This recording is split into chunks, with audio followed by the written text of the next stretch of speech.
Hey, how are you? I'm good. I'm good. How are you? I'm good. I am doing well. I am doing well. That's good.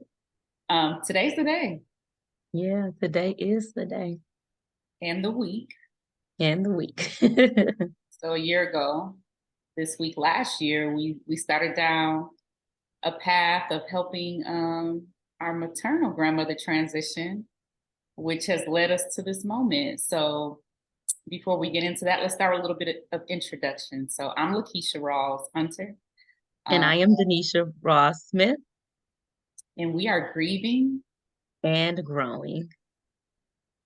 Indeed, we are, even as we speak. So, uh, listen, would love to just thank you, one, for joining us on this podcast, our first podcast um, episode, but also want to just give a huge thanks to my sister who was willing to take on this endeavor with me.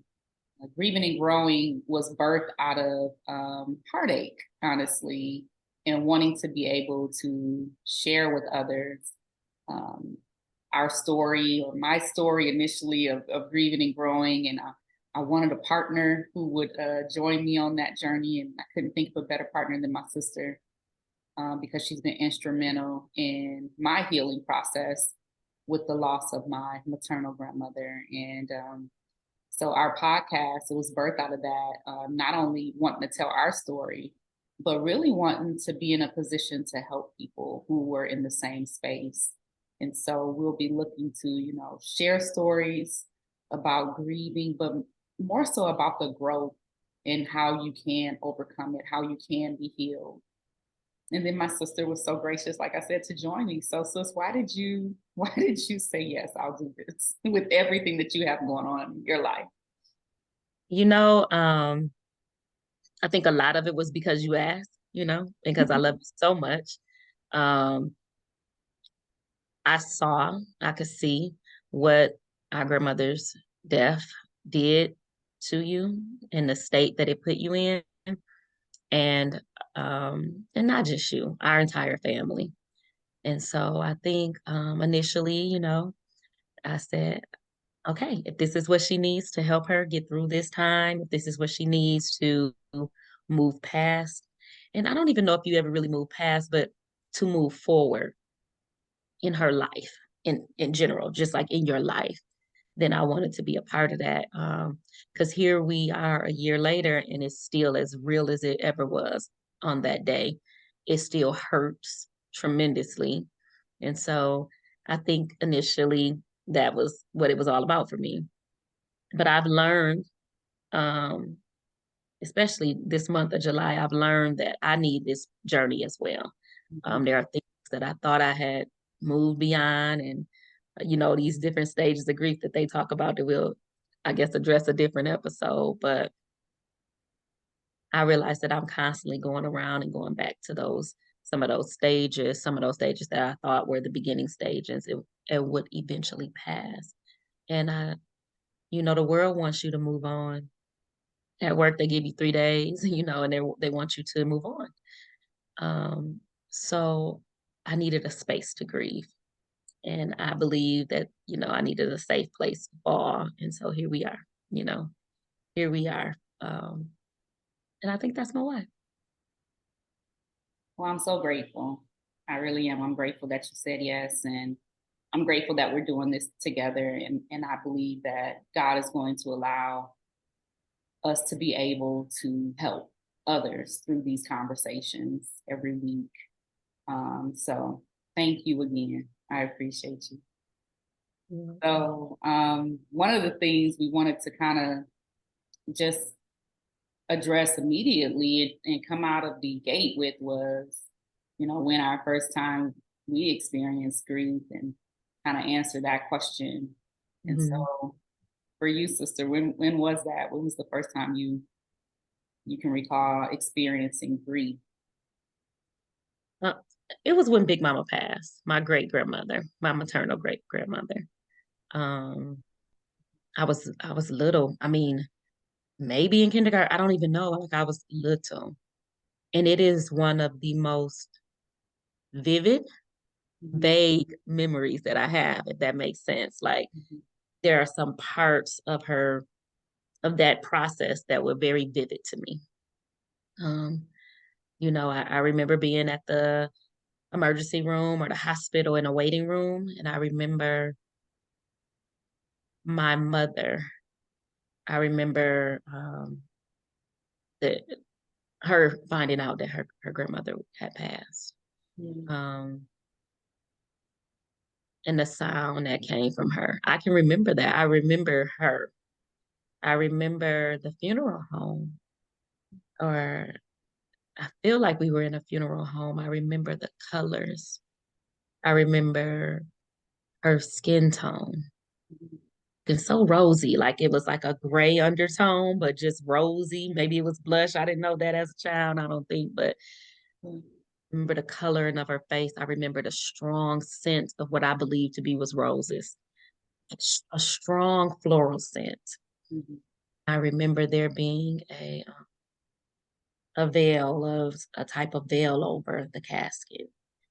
And I remember the great sorrow in that room. Mhm. I remember the depth of pain. Even as a child, I knew that this was a bad thing, Yeah. that this was a hurtful thing, that this was something that was changing the lives of, especially my mother, forever. Mhm. And I could sense that, and it's funny because like these images and these feelings are very, very vivid to me. But the details surrounding, everything, the funeral, I can't tell you if there was one, that's you know Yeah. what I mean? And I know I it do. was. I do. But the details of that I don't recall. But the images, the smells, the feelings, all those sensory things, are very strong in my mind, even though I was very young. It's so funny you say that. I remember that. I remember Big Mama dying. I remember everything that you're talking about as far as the rose scent, her skin, like her being gray but having this red come to surface. Her skin been very cold and um almost sparkly too. I feel like there was a sparkle. Um, Mm-hmm.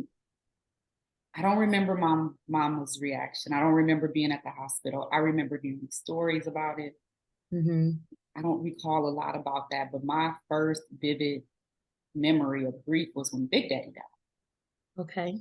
So when our maternal great grandfather passed away, I remember, I feel like months leading up to his death, Mm-hmm. definitely the last 2 months of his life. Um, I remember him being sick. I remember Granny caring for him, Yeah. our grandmother, Louise Rawls, caring for him. And I remember what I felt like led up to his death, Mm-hmm. and remember being angry and hurt. Mm-hmm. And more than anything, I remember the night before he passed, or the night that he passed, because Mm-hmm. we went to the hospital. I remember that. Yeah. We sang so many songs back then. And let me tell you, my voice was much better then than it is now. Um, this is all raspy now, but we sang for him and we did multiple songs. It was like putting on a concert in that hospital. Yes. Yeah. And Pinky was there and Pinky singing. was We with were us. all there My together cousin Pinky singing. has a absolutely amazing voice. Yeah, still to this day, right? Still to this day, she is the songstress of the family. Mhm. But I remember that, and I remember singing songs that I thought were his favorites, and I remember feeling like he's really enjoying this. Like Yeah. he's really enjoying this.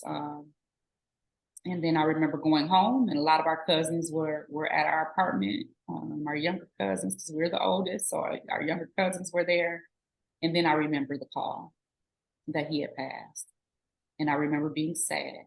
I remember Mhm. that, but also being happy because I just felt like he had suffered Mhm. for so long.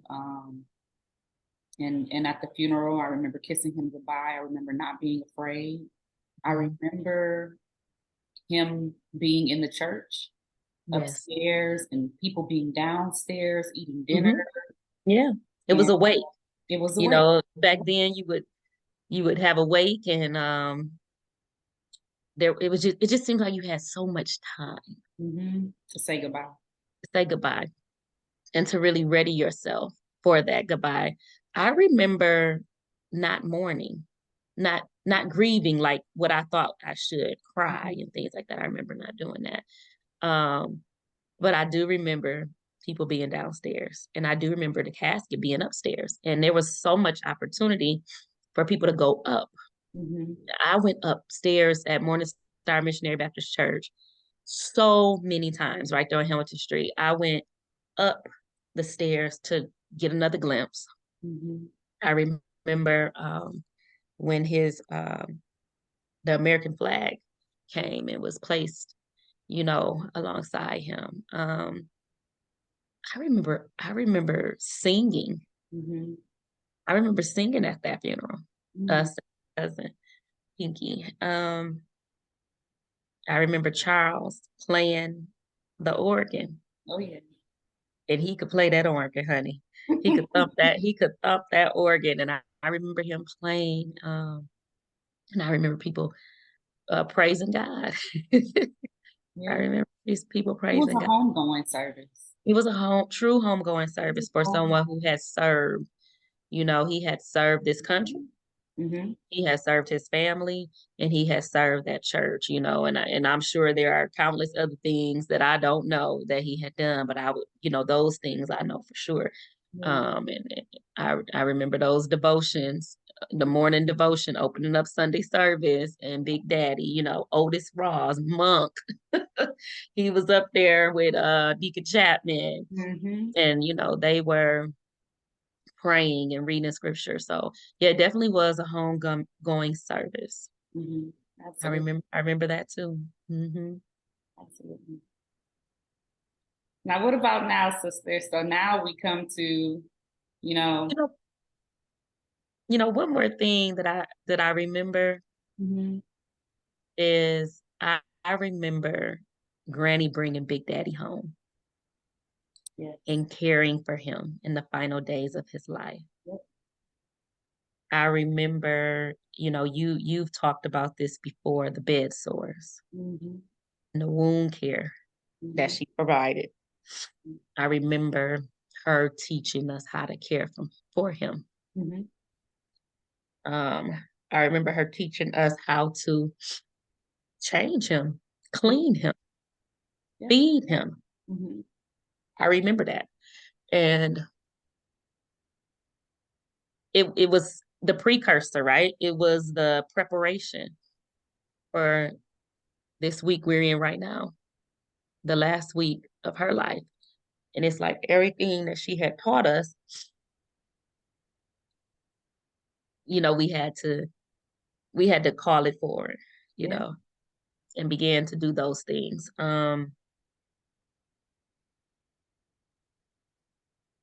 So you were going to say why here we are. Here we are a year later. The matriarch has fallen. The matriarch is gone. And that's truly how I see it. She, The queen mother, but not falling though, not because falling, not falling. she gained her wings. She's Yeah. in heaven. Um, but Hmm. but to your point, um, she's not here. Right. Not here with us. Mhm. Go ahead, sister. I don't want to cut you off. You were going to say. No, no, no, you're fine.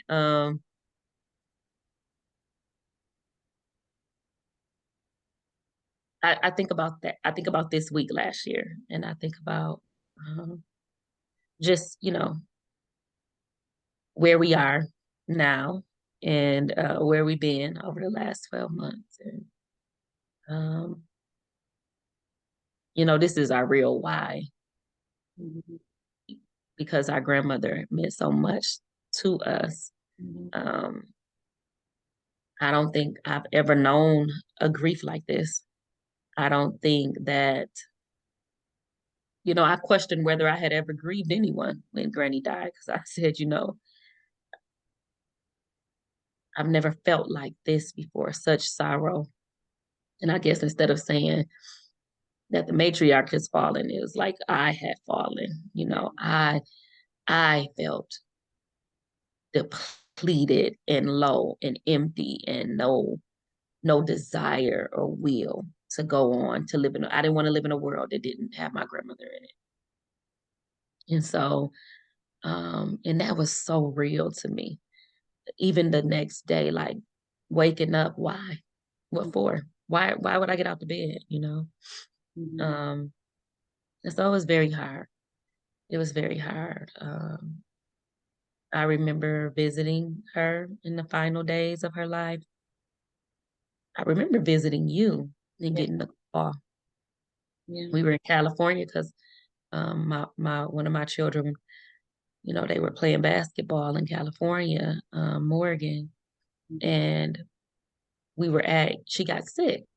And so we were at your house. Morgan wasn't feeling amazing. We were Mm-hmm. at your house and granddad called. And granddad said, they said, it ain't looking good for your granny. Those were his words. They're gonna put her in hospice. And like what? I mean, I don't know if I've been walking through life with a rose-colored lens, Mm-hmm. but I did not expect that. She No. had cancer. She had a lot of, she had health issues. But in my mind, she would live forever. um, In my mind, she was in remission. yeah, I you know, held on to yeah, something someone had said. I yeah, remember yeah. um, when you all were in California, I had just come back from Philadelphia. Mm-hmm, I had been in Philadelphia for a conference. mm-hmm.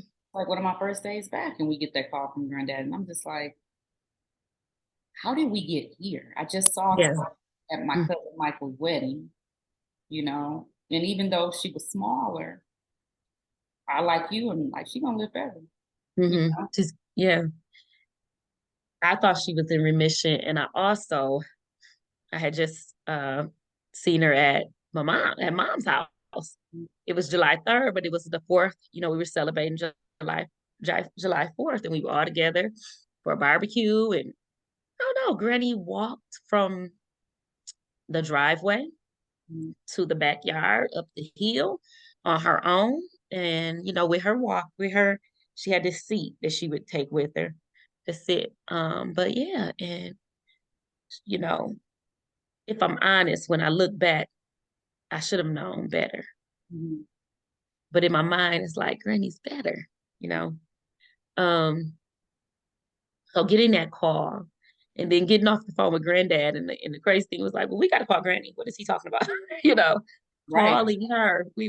You were very insistent though. We're calling Granny. And it's crazy, who calls the person that the news is about, but she was always the person we called. So we called Granny and she said, I lived my life. I had a good life.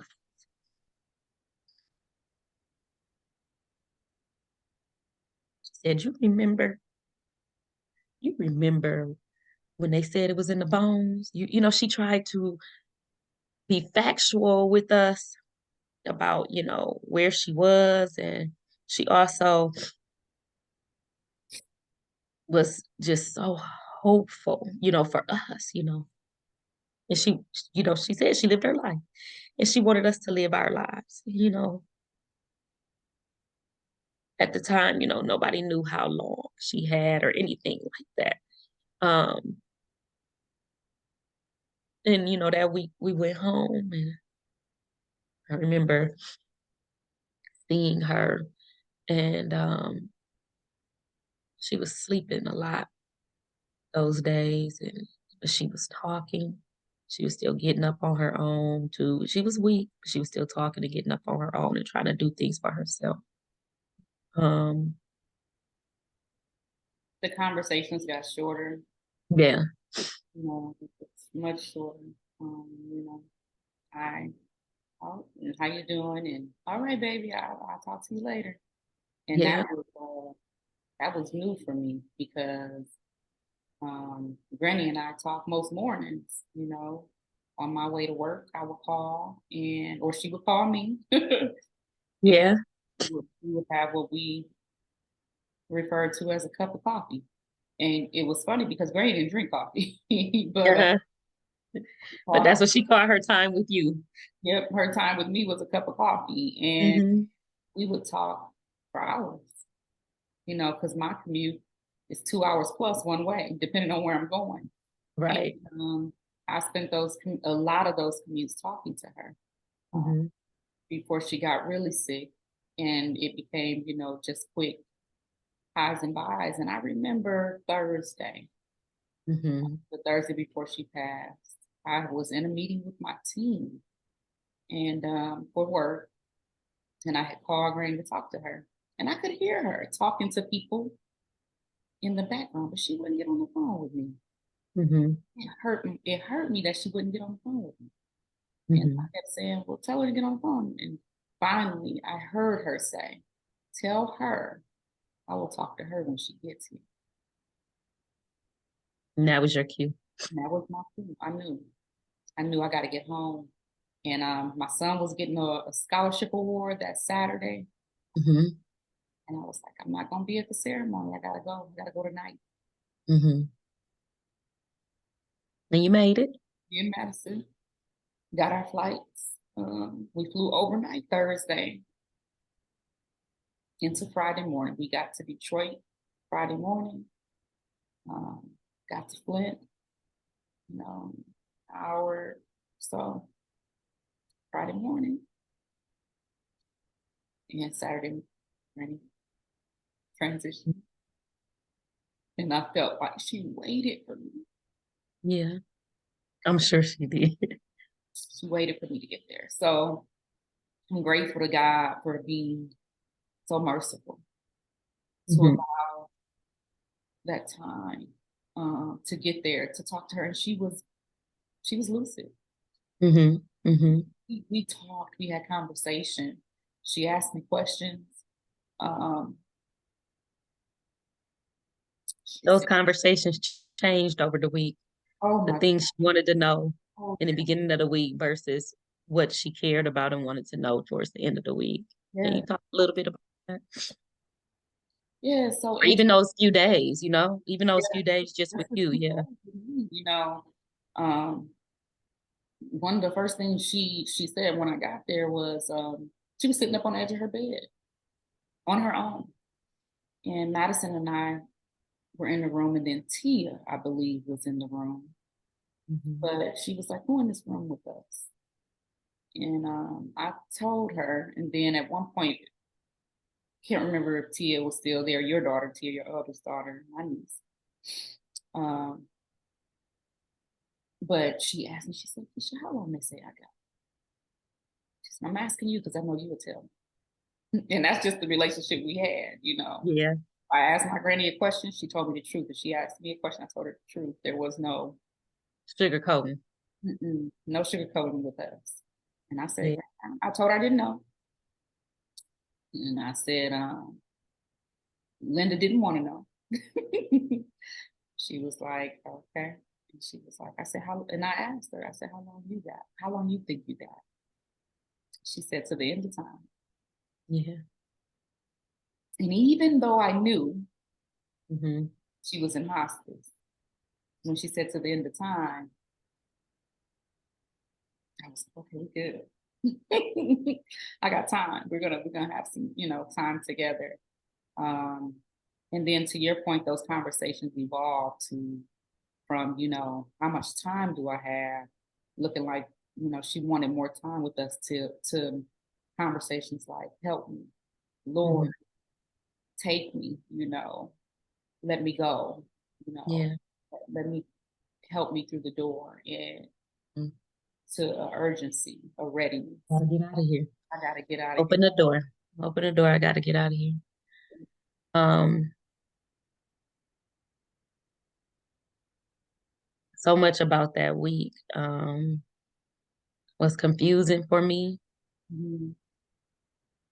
because of my faith and because I believe we prayed and I believed. Yeah. I and that was so much of why I felt like Granny would live, because we prayed and we believed, she's not going anywhere from the moment she was diagnosed. Mhm. I believe God. I didn't go back on what I believed. Um, and so that was hurtful. I was angry. I am angry at times still, about her transitioning, about her moving on. And, I didn't want her to go. I wish I had more time with her. I remember that night, and that night had hunted me for months. In the moment, I felt obligated and responsible to do what needed to be done, even that week, to be there reading scriptures to her, to be there praying and singing and worshiping. I felt very responsible to make sure that that atmosphere Mhm. Was was right. proper, and for her to transition. But that night, I never forget our Aunt Shirley, coming and asking us, she made a statement to us. And that statement caused us all to go into the room. And when we got into the room, we were assisting our grandmother. We were trying to help her. And I remember, I remember you on the phone with the nurse. And I remember you saying, "This is it." Your voice was so calm. You were like, "Okay, this is it." We had tried some different things that the nurse was telling us, Granny was having a struggle. We was trying different things to help her, and it wasn't working. We weren't getting the results we wanted. And Granny was still talking, still guiding in the last seconds of her life, okay? She was still talking and she was still guiding. Do this, pull me up here, help me up. Mhm. Um, but in the last seconds of her life, when the lights went out, it's just one of the most traumatic experiences of my life. Yeah. You know, um, we see the Hollywood and Hallmark movies and people just going to sleep, and that wasn't my experience. It was traumatic. It was terrifying. Yeah. And no matter how calm I appeared to be, the image of her going from this life to her eternal life, I will never forget it. I will never forget her face. I will never forget her eye. It was as if she was just snatched from this side to the next. And I'm more than hurt by it. It's a lot of things that we talk about. We talk about the hurt and the sorrow, and sometimes it's hard for us to admit the shame and the regret. Mhm. And more than anything, you know, I still feel that shame and regret, because I don't feel as if, I showed up the way that I would have wanted to ideally over the last 3 years, 3 years of her life. We lived through the pandemic, and I believe Granny had COVID early on after mom's wedding. I believe she had COVID in January and February before people were really talking about it. It's funny because you saw a little article. They were really talking about it in 2019, and a little article in January, and then Kobe Bryant passed away. And I think people were focused on different things, I'll say. The news cycle. It altered the news cycle, his passing. Yeah, yeah. But I think Granny had COVID early on. And then later she was diagnosed with cancer. Mhm. So during the pandemic, we did things like drive-by birthdays and drive-by Mother's Days and things like that. And we didn't visit or gather like this family does. And I remember Granny hating COVID. She said, I hate COVID. I hate the pandemic. Because we just really was not, we weren't the Ross family. We weren't the Ross gang getting together like we usually do, those Sunday meals. But even with that, I wasn't present, the way I would have wanted to be. Mhm. And I was able to do some things for Granny financially, I could show up in that way. But I think that hurts me. I have a lot of regret and shame around that. And I allowed fear to really drive my interactions during that time. And it became normalized, not seeing one another, not, yeah, that became normalized. And um, I think our family is trying to recover from that still. We're back to gathering and everything, but yeah, it was a traumatic time. Yeah, I agree. Just devastating because even when we came to drop off Charles at Michigan State, you stood in the lawn and waved at Mhm. Granny and Granddad through the window, and you thought, I thought that was the right thing to do. I would get upset when I would see people pictures Yeah. with her, and I'm just like, she's sick. You can't be around her. You could be exposing her to being sick, But we were so concerned about the cancer, and that wasn't what took her life. It definitely contributed to her health concerns, but it didn't take her life. And so I think that's the thing that frustrates me the most. The thing we thought we were battling, it was something else that put her in the hospice. It was, kidney failure. Mhm. But all this focus and effort on fighting this cancer on every front. And I think that was the hurtful thing for me, is feeling like I didn't know the details of everything. I always um, not prided myself, but I'm the nosy one. I'm going to ask the question nobody wants to ask. I'm going to be Yeah. direct.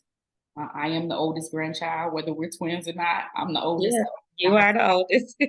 assume that role with pride and all seriousness. I accepted that, and I do feel like when Granny passed, that kind of devastated me to the point I just wanted to retreat. Just like, how did this happen on my watch? How did this happen on my watch? Um, and in those final seconds, to your point, Nisha, I saw something I'll never forget. And having to say, this is it, Granny's getting ready to transition.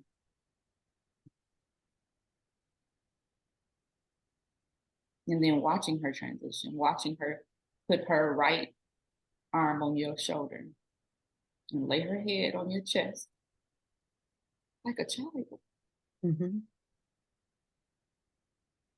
and then laying her down and taking her pulse. I felt her last heartbeat through her pulse. And then there was no more. She Mhm. stopped breathing and she was gone. And the color immediately came out her body. Immediately. It was not what we had seen before. It's not like we haven't seen death before, because we have. We have. We've seen family members transition. And to your point, it was very peaceful. Mhm. And I think that's the part that I don't have reconciliation with, is it wasn't peaceful. Mhm. And again, that just feeling of not, I guess, not having control, which I know we're not supposed to have control. God is in control. God is in control. He's the ultimate orchestrator of life and death. Mhm. Um, but feeling like this happened on my watch, and how could I, how did I allow this? Even though I know I couldn't control it, Right. how I allowed it to happen the way it happened. But what I am proud of is when she was gone when she took her last breath, and she took her when her heart beat for the last time, and all was said and done, we did what she taught us to do, Yes. and we prepared her body to be transported with dignity. Hmm. And I just feel like the way that we were raised, the way that we were trained, if you would, Oh yeah, we were trying. we were trained to serve. Yeah. And although there was so much heartbreak and sorrow and devastation in that room, we knew what needed to be done Mhm. to ensure our grandmother was. And it was like, And it was. no, it Mhm. was like, stop. No, not yet. But this is not the time to fall apart. Now we do what we've been taught to do, and we act, like you said, out of dignity. And there was order. Our world was disrupted, it was destroyed, but there was such order. Instantly, we all kicked into gear, and it was like, all right, and we went through the process of preparing the body. And, that just gave me chills because we made the call, come now, Mhm. Had to to our call cousins. our Yeah, yeah. We had to call our parents. Yes, we cousins. our cousins. We had to go and let our grandfather know to Mhm. come in the room. Mhm. Um, unbearable loss, unbearable loss for our family. But we did what we were trained and what we were told to do, and you know, She would have been proud of us, and I'm sure she would. absolutely, absolutely, I agree wholeheartedly with that.